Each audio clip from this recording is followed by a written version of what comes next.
So tonight, we will be continuing our Sangha Summer Sutta series.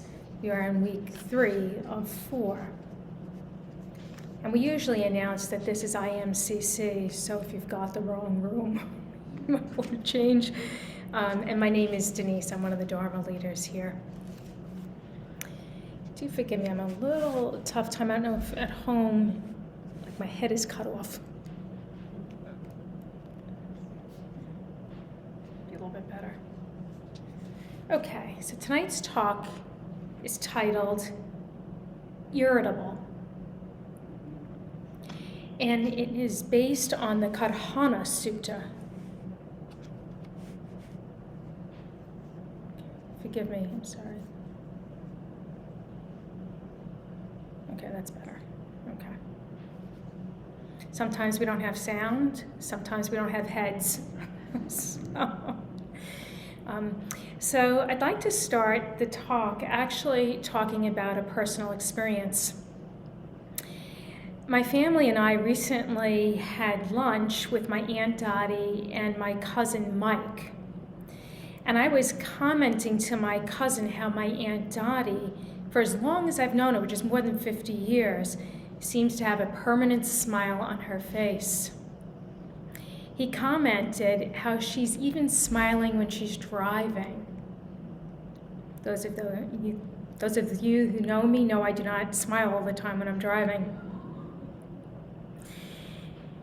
And he said that one day he asked her if she ever ponders about life. She said, no, not really.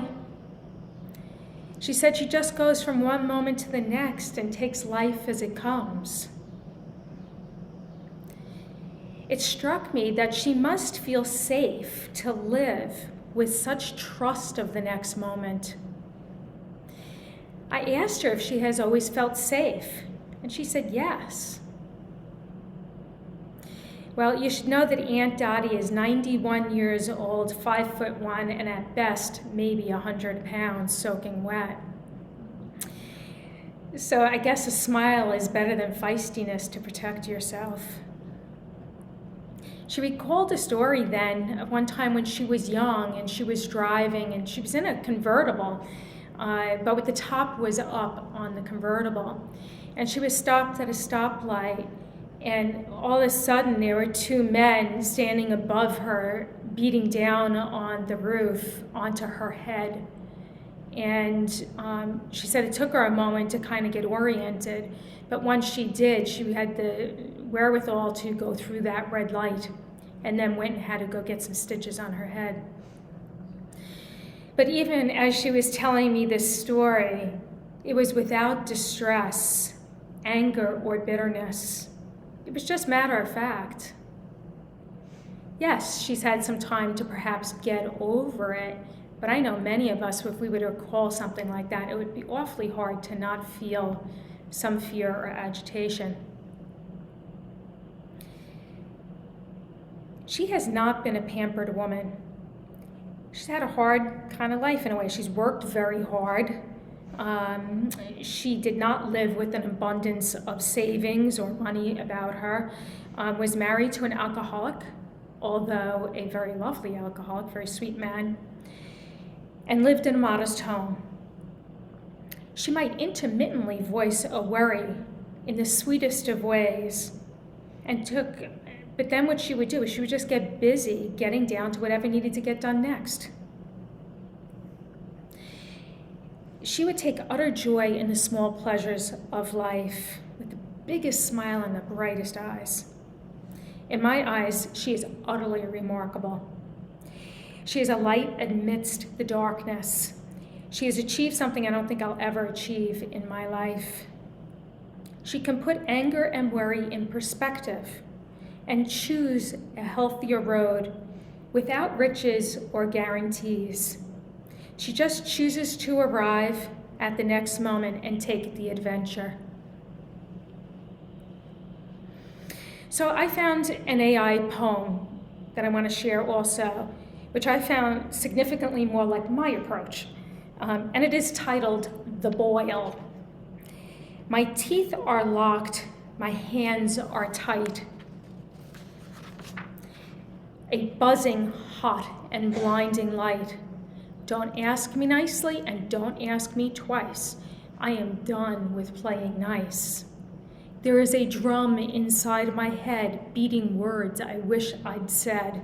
Smoke is curling from my ears, burning up my doubts and fears.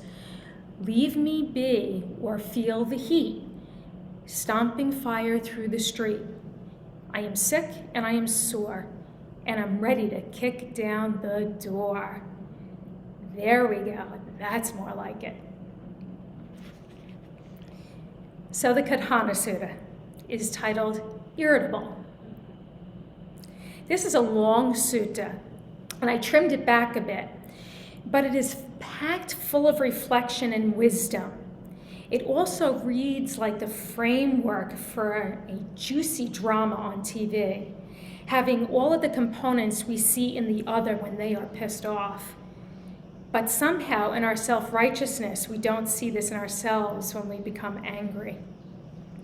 Here we go. The Buddha's teaching. These 7 things that please and assist an enemy, as this happens to an irritable man or woman. 1, an enemy wishes for an enemy if they'd only become ugly. Why is that? Because an enemy doesn't like to have a beautiful enemy.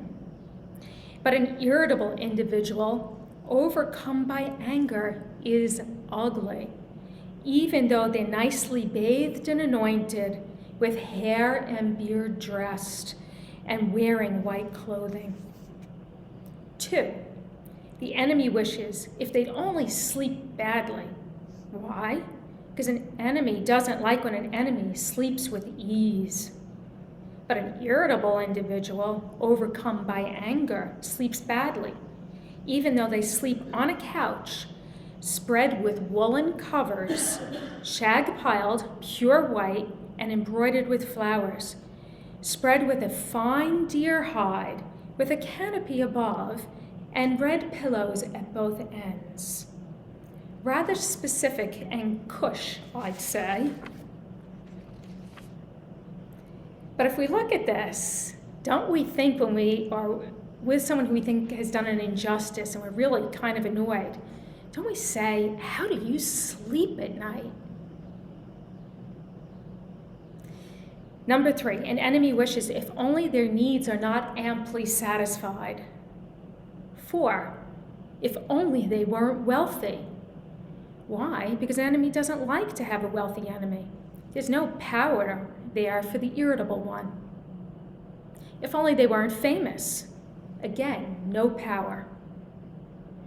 An enemy wishes if they had no friends. Why? Because an enemy doesn't like to have an enemy with friends. What's worse than the enemy is one has a loyal army behind them.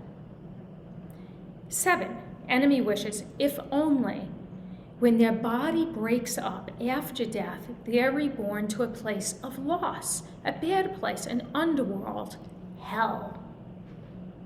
Why? Because an enemy doesn't want an enemy who goes to a good place. Sounds a bit dramatic, I would say. But then what are we wishing when we say to somebody, just go to hell, right? That's what we're doing. These are the 7 things that please and assist the enemy, which happen to the irritable man or woman. An irritable person is ugly and they sleep badly. An angry person kills with body or speech. Overcome with anger, they lose their wealth. Mad with anger, they fall into disgrace. Families, friends, and loved ones avoid the irritable person. Anger creates harm and upsets the mind. That person doesn't recognize the danger that arises within. The angry person doesn't know the good, doesn't see the truth. In another teaching on the hindrances, when you come to the hindrance of aversion, they liken it to trying to see through boiling water. When a person is beset by anger, only blind darkness is left. Think of the expression, "I'm so angry I can't see straight." Angry person destroys with ease what was hard to build. They have no conscience or prudence or any respect for speech. The deeds that torment a man are far from those that are good. I'll explain them now. Listen to this, for it is truth. The angry person slays their father and their mother too. An angry person slays the saint and a normal person. Like oneself, those sentient beings hold themselves dear. But when anger, they kill themselves in different ways, distraught in many respects. As many of you have heard here in other talks, an angry person wants to throw a hot coal, but doesn't realize he's burning himself while he holds the coal. Some people kill themselves with swords, some distraught take poison, hang themselves with rope, or fling themselves down a mountain gorge. The snare of death in the form of anger lies hidden in the heart. We should cut it out by self-control, by wisdom, energy, and right ideas.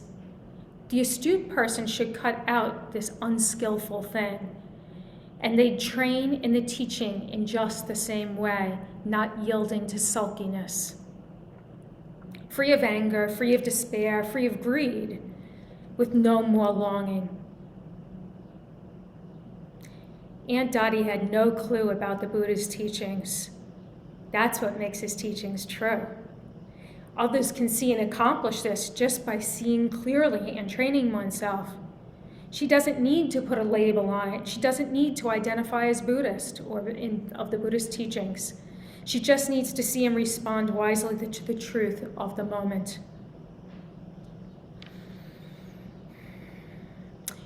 Now, what if we're on the receiving end of this anger? I can kind of say what I think the Buddha would say to do. I'm not going to say that this is what I do. I try at times when I remember. But if one can see that person's irritability and how they're suffering in that state.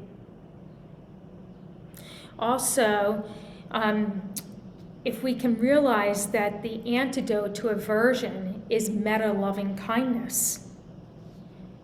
And that means a true kindness and a compassion in that moment, not the near enemy of metta, which is a kindness seeking control. What if we're angry at ourselves? Well, I think perhaps it's the same antidote, genuine kindness and compassion. We are imperfect. We're just learning for the next moment. One thing that may also help is to just see what we are clinging to when we are angry at ourselves.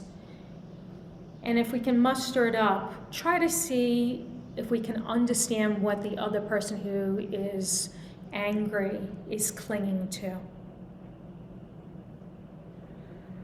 Can we move from an angry state, from rumination and from stirring the pot in our mind, to identify our emotional state, because it can give us a lot of valuable information.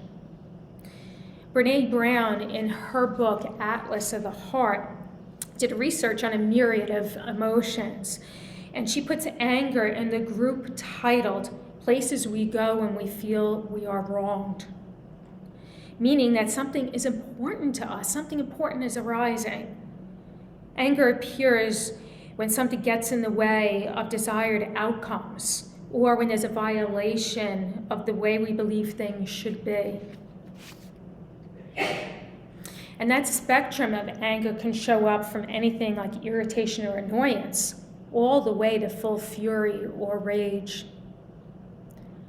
She teaches that anger can activate the nervous system and hijack our thoughts and take a toll on our mental and physical health.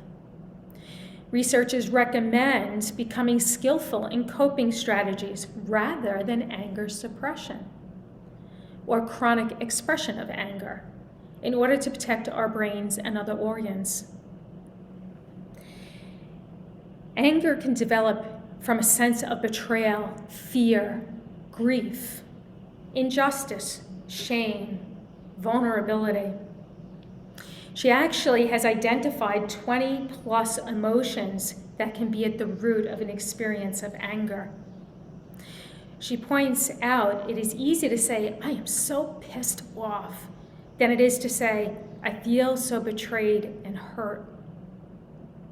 Or it's easier to say, I'm angry with myself, than it is to say, I'm disappointed in the way I showed up.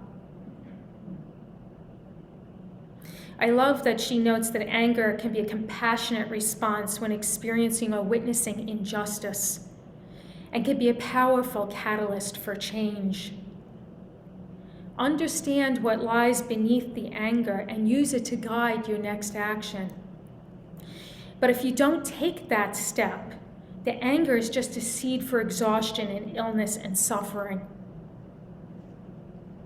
Internalizing anger takes away our joy, and externalizing anger makes it more difficult for us to actually create change or even to make connection.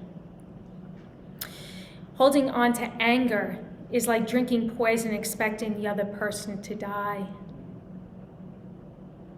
She recommends transforming anger into something more life-giving: courage, love, change, compassion. What? When would you like that? Would you like that in the next week, the next month, the next couple of years? I don't think that's going to happen right now in the moment. I'd have to catch my defensiveness first and my self-protection. This is where our meditation practice and Dharma practice can be of tremendous help to examine what is really showing up for us and what is it we actually crave to happen. So a good pause is necessary to see what lurks behind the arisen anger. Some coping strategies in our practice can serve us well if we use it to inform us. I know I've mentioned this before, but it's a line that I try to remember to guide my life. Oren J. Sofer's book, Say What You Mean, he has a line in there that says, I feel blank because my need for blank is not being met or is being met. So I feel angry because my need for respect is not being met. And then I like to add another blank after that says, because I believe that you will not protect my life if you don't respect me. Something along those lines, just an example. Identify what is important to you and what you crave. Am I operating out of preferences, the way I want it?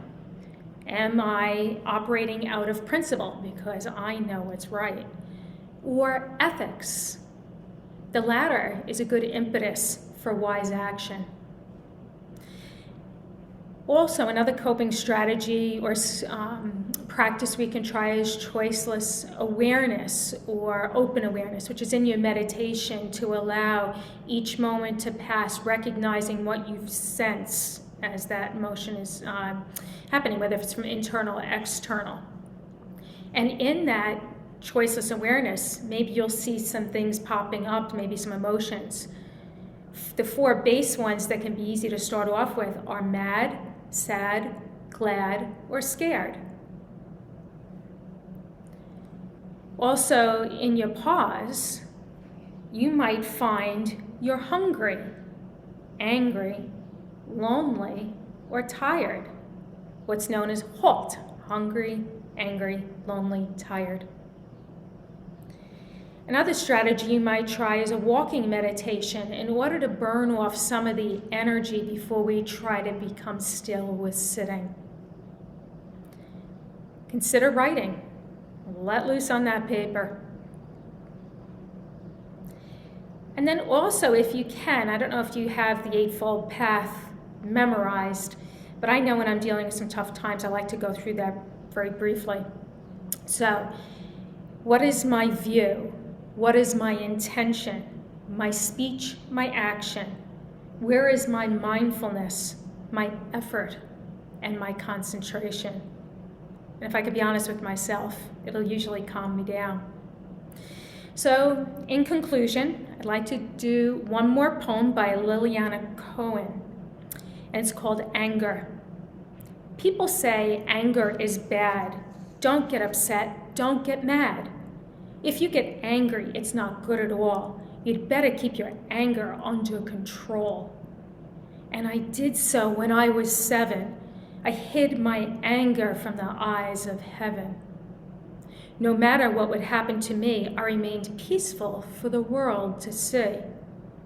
I thought I had no anger, but now I can clearly see that anger kept growing in me. Each human emotion is like a child. It needs our attention and a loving heart. So I noticed my anger, accepted its rage, allowed it to speak up, and wrote page after page. And I learned something special, that anger can be a source of inspiration and a resource for me. People say we're spiritual beings. Some feel it's true. But I am simply human with all of my hues. Spiritual, physical, love, and anger too. Would a rainbow be a rainbow if it only had blue?